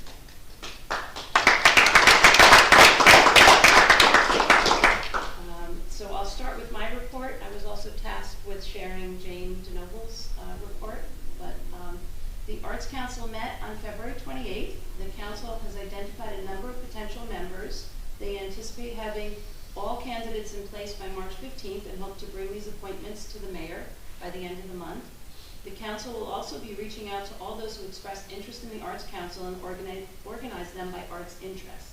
Volunteers will have a supportive role and assist with Arts Council programs. The working group will sketch out some ideas for its kickoff year as a new Arts Council, with a scheduled art exhibit of town artists at Posh Real Estate on June 7th through the 14th. This exhibit will be partnered with the Arts Council and the Bradley Beach Alliance Visual Arts Community, the VAC, and an anticipated performing arts event during the BBBCA's Bradley Beach Days, June 7th and 8th, much more to come. The next meeting of the Arts Council is Friday, February 21st at 2 p.m. The Rec Committee has not met since our last council meeting, so some of my announcements are repetitive. The Silver Ball Arcade Middle School event will be rescheduled shortly. Please keep an eye out for updates. For those who have registered for Radio Bingo, it's this Saturday, March 8th at 7 p.m. at the Fire Hall, 815 Main Street, adjacent to the fire station and behind the Biazzi Center. It's a sold-out event, so no ticket sales at the door. Mahjong continues to meet every Friday at the Biazzi Center from 1 to 3. Open Rec is on Thursdays and Fridays for kids to come do homework, play games, get crafty, and watch movies after school. That's Thursdays till 6 p.m. and Fridays till 7 p.m. The next senior club meeting is Wednesday, March 26th, 12:30 at the Biazzi Center. The Rec Department will be hosting a monthly bowling club to begin in April. Date to be determined, but going forward, it will run one Wednesday evening per month, 6 to 8 p.m., $10 per person, includes shoes and unlimited bowl. There will be a student drop-off associated with this event at the rec center, enabling parents an evening out. Grammar-age students can expect movies, popcorn, fun, all under the supervision of adults. Summer camp enrollment opens this month. Resident enrollment opens March 10th, and enrollment for non-residents opens March 17th. This gives residents a priority enrollment period. The camp runs for 7 weeks, June 30th to August 15th, Monday through Friday, 9 to 3 p.m. Please go to the Borough website homepage for details and registration. The Recreation Board's next meeting is Monday, March 10th, 6:30 p.m. at the Rec Center. The Fletcher Lake Commission also has not met since our last council meeting. The Commission will plan its reorganization meeting this month and approve its membership and terms. As spring approaches, the Commission anticipates an increase in violators of the ban on electric vehicles on the bridge. Consequently, they've asked that the sign currently on the Bradley side be replaced with a larger sign, which the borough has agreed to provide. In the coming months, the bridge will be stained to create a better barrier to protect the natural wood. They will select a transparent stain with a low tint, color yet to be determined. Both the Bradley and the Neptune sides are commissioning the services of Mike Campbell, Galaxy Geese, for the year ahead. Thanks to our administration for following up on a resolution to approve the service and payment, and to the mayor and council for approving it. The next commission meeting is scheduled for Thursday, March 13th at 6 p.m. Shall I proceed with President DeNoble's report? Thank you for your comments. So this Council President DeNoble wanted to share a letter from Dr. Heidelberg, Superintendent and Principal of Bradley Elementary School. And it reads, "Thank you so much for your hospitality today. The kids just got back and they were buzzing with excitement about all the wonderful things they experienced during their visit. They especially enjoyed touring the jail, receiving their future mayor stickers, and getting the chance to sit on the mayor's seat and use the gavel. Each student came up and banged on the gavel, some a little more than others. Most of them were starting up here. The teachers mentioned that this year you and your team truly went above and beyond. We really appreciate the time and effort you put into making this visit so special. Thanks again." Wait, so the kids got excited about local government? They sure Okay, just checking. They did all the fun I think the stuff. fire truck has something to do with that. Oh, fire truck. Okay. Right, and the jail cell. Jail. Yes, very true. Shade Tree meets tomorrow night at 7 p.m. Tourism report will be read at the next council meeting. And at the February 18th Board of Ed meeting, Dr. Heidelberg discussed shared services that Council President DeNoble asked me to convey. He stated, "Shared services allow us to maximize opportunities for growth while being mindful of resources. I, Dr. Heidelberg, wanted to highlight this aspect of our work, particularly in light of Friday's training, and recognize our ongoing commitment to these collaborative efforts. Shared services is always on our mind as it benefits our school and the taxpayers of Bradley Beach." He also shared more good news. He indicated that he's pleased to share that Bradley Beach Elementary School is now a Kindness Certified School. This recognition highlights the ongoing efforts of the students and staff in promoting a culture of kindness. Additionally, they've been working with the Bradley Beach Police Department to update drug-free school zone signs, as well as other signage for crosswalks and school safety. Thank you to the police department for their continued support in keeping our students safe. And that concludes Council President DeNoble's report. Thank you again, Councilwoman. Councilman Weber. Sure, and I think it is worth saying that the council president did a great job in your absence, but we certainly are glad that you were back here. For sure. So the Environmental Commission did not meet in this room last night due to an illness and a previous commitment. They did not get a quorum, so they didn't meet. But as I mentioned, they're working on Sustainable Jersey. The application of what they're going to work on for Sustainable Jersey, or what they're going to try to get points for, was due at the end of February. They got that in on time. So now between now and sometime in June, they're working to document all the things that they said that they're going for in terms of getting Sustainable Jersey points to be a Sustainable Jersey town. And that's where the real work comes in. And as I've said before, we might be calling on parts of town government to help us document this or that we're doing that is sustainable and environmental, and we're going to get points for it. One other thing that I'm actually helping the Environmental Commission do is to track down a grant that the town got in 2000, at the very end of 2023, I believe. This was a $10,000 grant to do community energy planning, and it was state money, but Sustainable Jersey sort of had a hand in it, or the technical. Long story short, we got called 3/4 of the way through last year and said, hey, you guys are going to give us a report for the grant? And we said, what grant? What are you talking about? Nobody had any idea. I couldn't get any answers from anybody in town. Finally, actually with our new CFO, we tracked it down like that. He said, oh, it got put in the wrong place or categorized wrong, so it was kind of maybe hard to find before that, but he found it. And we're basically just going to beg the state to let us keep the money and give us another year to actually do the work and get them the planning information that they're looking for this grant. So fingers crossed that will happen, but that's something I'm kind of, I wouldn't say dumped. I have presented to the Environmental Commission, and they're going to help with that. And then I'll be doing another round of meetings with DPW and Community Development, which I liaise to, and we'll do the next round with the administrator. I did the first round just solo, but I think it's time to bring in the big guns, and we'll have the administrator and the department head sit down, and we'll do another round of meetings for those very important departments in town. And then finally, I will read the first aid report, but I just realized I'm still getting these reports. Should these be going to Paul or something? Because on paper, I'm not the liaison. Okay. We'll figure that out. Okay, so for the operational period ending today. From Mexico for some reason. No, it's fine, that's fine. But I get it. Anyway, the squad responded to 2 day calls and 4 night calls for a total of 6 calls. 5 were for medical. There were no fire calls. The squad also welcomes their newest member, emergency medical technician Madeline Dillett. We would also like to congratulate member Edward Haberman on obtaining his National Emergency Medical Technician certification. This brings the squad's total numbers of EMTs serving the citizens of Bradley Beach to 11.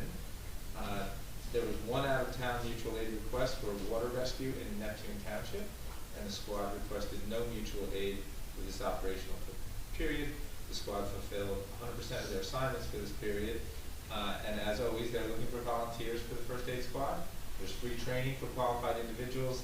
Anyone wishing to volunteer with the first aid squad, they can find an application on the borough's website, and they are accepting applications for their cadet program, which are young people 16 to 18 years of age who want to serve their community. And that, Mayor, is my report. Thank you, Councilman. I also have a report to read for Mr. Nowicki. Paul Nowicki is the council liaison to our police department, and I'm reading the police department report. A resident was arrested and charged with multiple counts of arson and criminal mischief following a police investigation. The accused subject was linked to setting an intentional fire in Neptune Township early in the day, as well as 2 intentional fires in Bradley Beach. A quick response and attention to detail resulted in both fires being extinguished prior to any real damage being done, and the accused identified and taken into custody almost immediately. A local woman was arrested and charged with hindering apprehension and contempt of court following a field contact for a traffic violation. An officer from our K-9 unit was deployed to assist Avon PD on a narcotics vehicle sniff, which resulted in a positive alert. The subsequent search of the vehicle by Avon PD found suspected cocaine, narcotic pills, and drug paraphernalia. So our dogs are doing a very good job, not only for us, but for our neighboring municipalities. The Bradley Beach Police Department arrested 2 individuals on active contempt of court warrants, and investigated 6 motor vehicle accidents since the last council meeting. So thanks goes to Detective Terry Browning for that report. I have a couple of other quick ones. Sylvan Lake, Paul Nowicki is the liaison. I served as the liaison for 5 years prior. Sylvan Lake's got really big plans for Sylvan Lake that will hopefully ultimately include the dredging of the lake and the restoration of the lake's health. There was a TAC meeting, TAC, Technical Advisory Committee, I think is what that stands for. Paul and I both joined that meeting, that was about a week ago. And it's an amazing group of very talented, expert people, a number of engineers from different firms. And the biggest challenge is coordinating this group of people, all of whom, between Avon and Bradley Beach, are touching different projects, getting them all to work together. But that, in fact, is happening, and this TAC meeting was a great example of that. So they plan to move forward later this year towards increasing opportunities for grant funding, developing plans, doing some preliminary measuring of contaminants that may or may not still exist in the lake.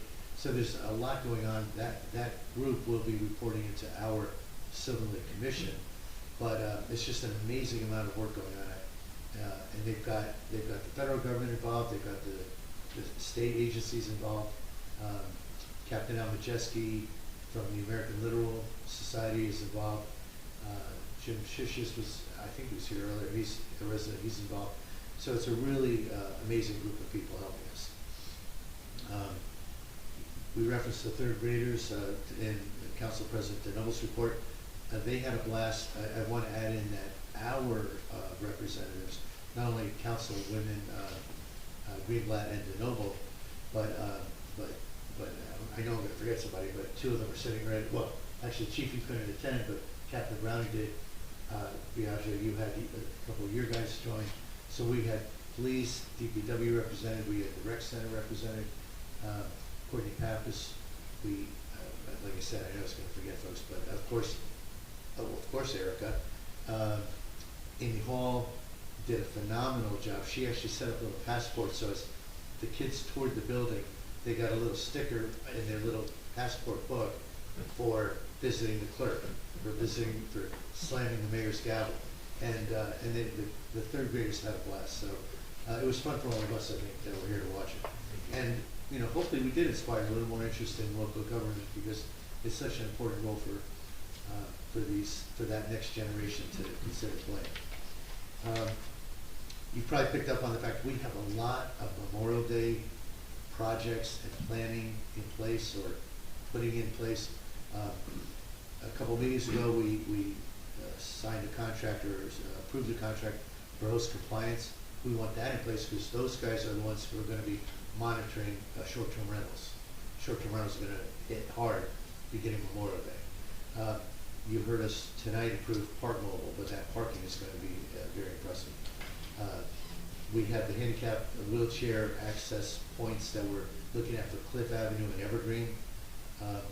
We are looking at eliminating some of the difficult site triangles down on Ocean Avenue, where the east-west streets, when you're heading east towards the ocean and you're looking for oncoming traffic coming from your left, coming from the north, it's virtually impossible to see. So we're probably going to eliminate 3 or 4, probably 3 parking spaces at 5 or 6 different streets, net taking out maybe 18 parking spaces.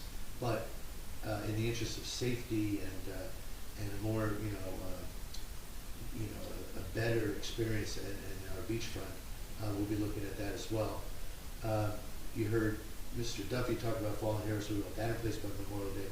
And we do have a Memorial Day committee that's worked on this for a number of years for the parade itself. So an awful lot going on over the next 3 months for Bradley Beach just there. I'm going to repeat once again, can't say it enough, Local 152 and the leadership, and not only our employees, but the leadership of the Local 152 negotiating team did a phenomenal job. Thank you again. And finally, I just want to say thank you to Bradley Beach community at large. The outpouring of support and prayers. My son was and his wife were injured in an automobile accident. Bottom line is they were very serious injuries, and yet they're recovering wonderfully, miraculously, I might say. But the support we got from the community was immeasurable. So I said it on Facebook last night, I think, and I want to say it to the folks here on Zoom, but thank you very much for your support. That concludes my comments. With that said, we can now open it up to public comments and questions. Yes, Paul.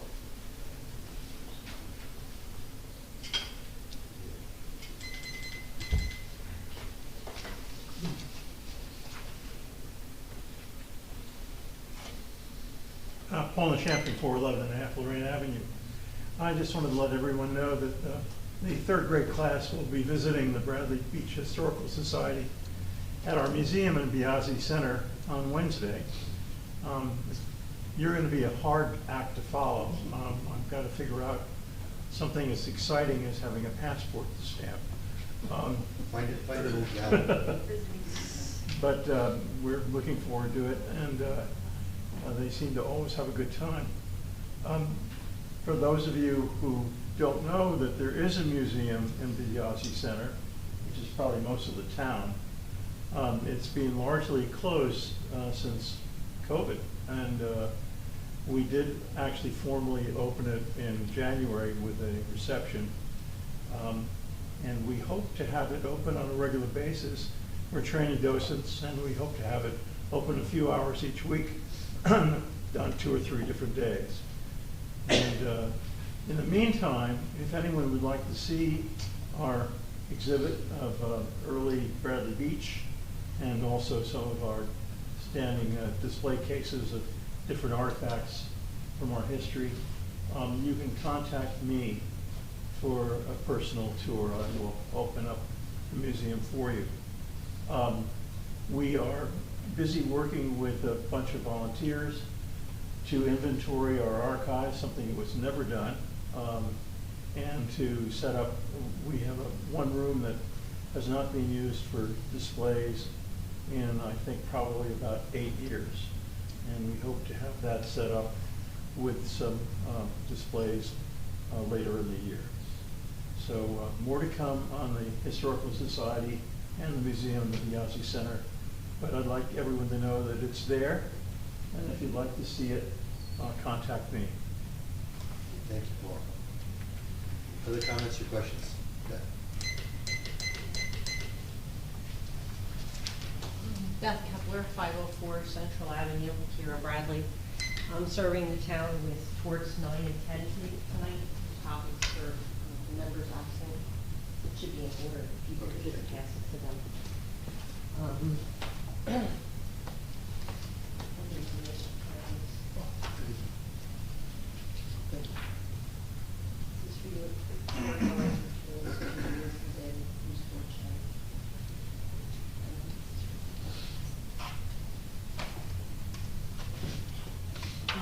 I'm serving the borough with the tort claim 9 and 10.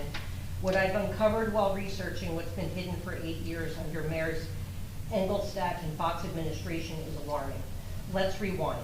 Last year, Fox sat right here and told us the borough had approximately 26 bank accounts. The 22 audit flagged that our bank accounts weren't reconciled monthly.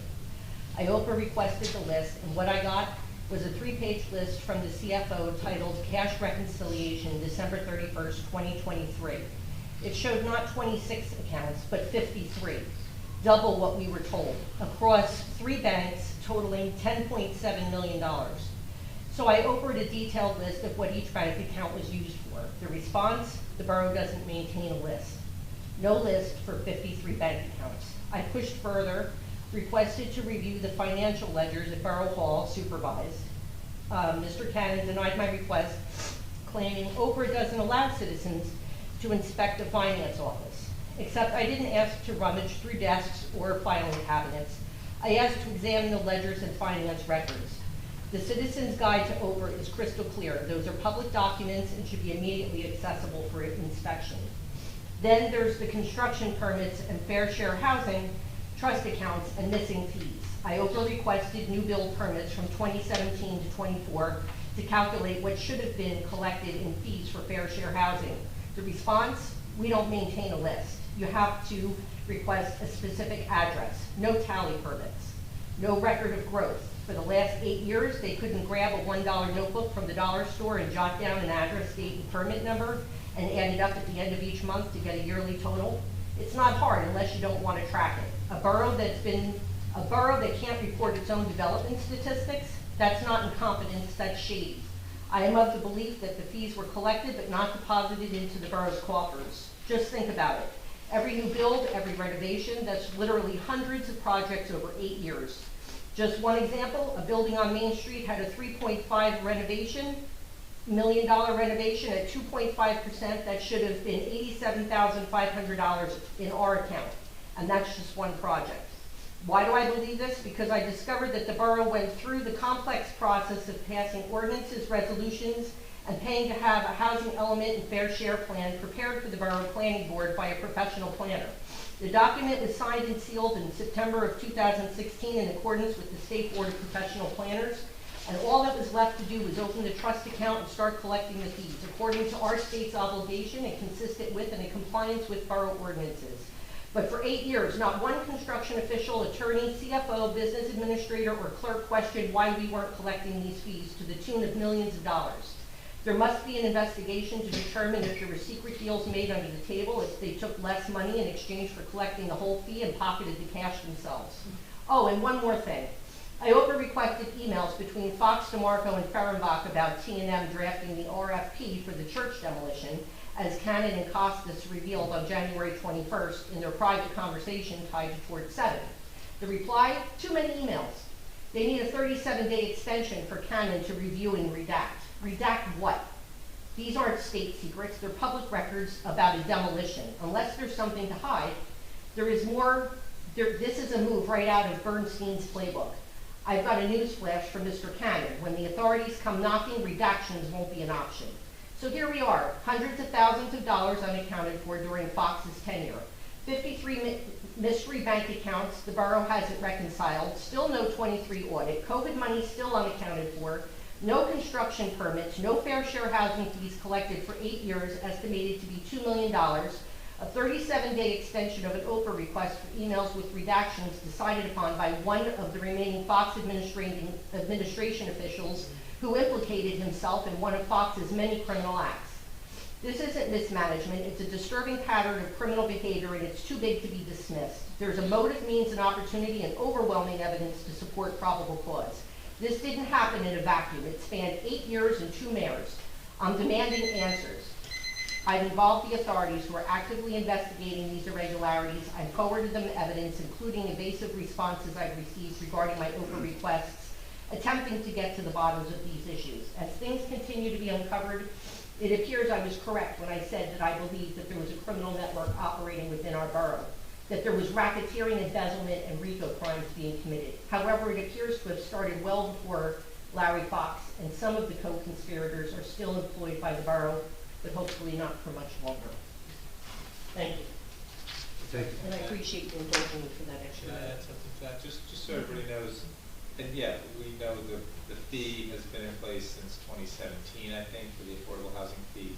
There's one other step that I became aware of, that we had to get the ordinance itself for to collect the fee approved by the court, and that actually took some time. I don't know exactly, but I think the last mayor kicked that off, and it took some time, and it's finally approved. So, much as I would like the clock to go back to 2017, we could have been collecting those fees since then. There was still another step that the courts had to say, yes, we approve your fee ordinance, and then we can start collecting, and that seemed to take a year or two or something along those lines. And then one other thing, the attorneys have to review every OPA to redact. It doesn't matter, it has nothing to do with it, that's why it's expensive when people pay for it. So, it's just a step. Every OPA request goes to an attorney for redaction. It may not get redacted, but everyone does. So just move on. Was there a question in the back? Jim, did you have something? Your comment?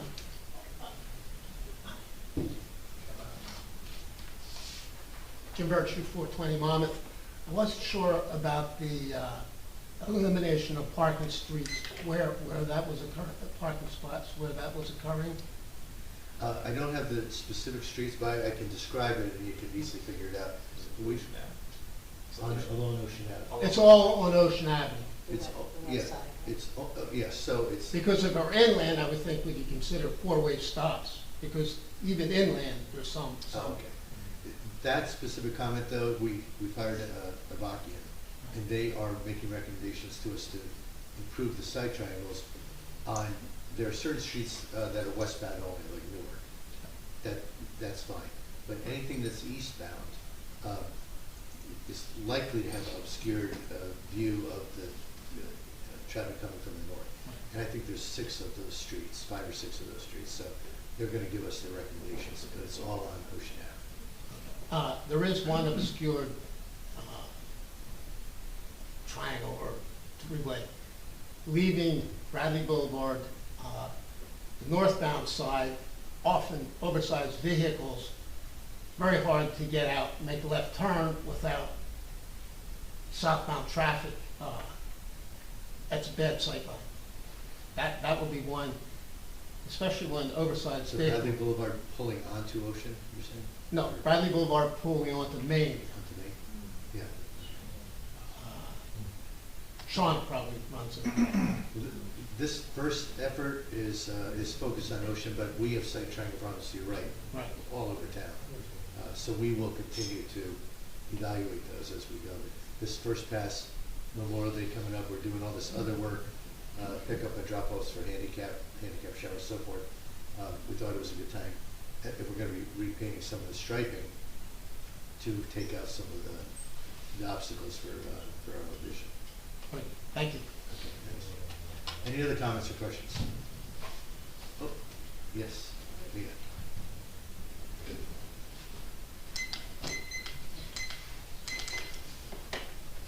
Leah Mullen, 302 Fourth Avenue, just related to the traffic and the bad sightline. I think it's Madison when I'm driving south. There should be four-way stop signs, but it looks like someone crossed out on the signs, the stop sign itself. There's nothing. It doesn't say four-way. It's just a stop sign, but yet it's a four-way intersection. At Madison? I think it's Madison going south. Well, it's not gonna be four-way, because Madison's a one-way. Right? Oh, the three-way is It'll be a crossed three-way, out, right. right. But yet it is a three-way. So I just find it odd when I'm driving down there, like, why is that blocked out? It was originally on the sign, but it seems like Do you know something the cross- covered it over. Yeah, what's the cross street, do you know? No. Maybe I just Is noticed it when I'm north coming end of from the town, gym in or Ocean Center Grove. of town, south end, just roughly? Oh, on the north end, because it's just as I'm approaching Fourth Avenue from the north. There's a couple of them that it's just blocked out. And they're three-way, so it's just confusing to me as the driver. I'm like, well, is there a stop sign? And I see there's a stop sign, but I have to look at it. It doesn't tell me that there's three-way, even though there is. Maybe it's my imagination, but I swear I've seen this probably last year or so. Yeah, our supervisor of DPW is telling me that we will look at it. Okay, it's just a notice it. Okay, thank you. Any other questions or comments? All right, well, in that case, we have no executive session, item 15, so we are at adjournment. I make a motion to adjourn. All in favor? Aye. Meeting adjourned. Thanks, everyone.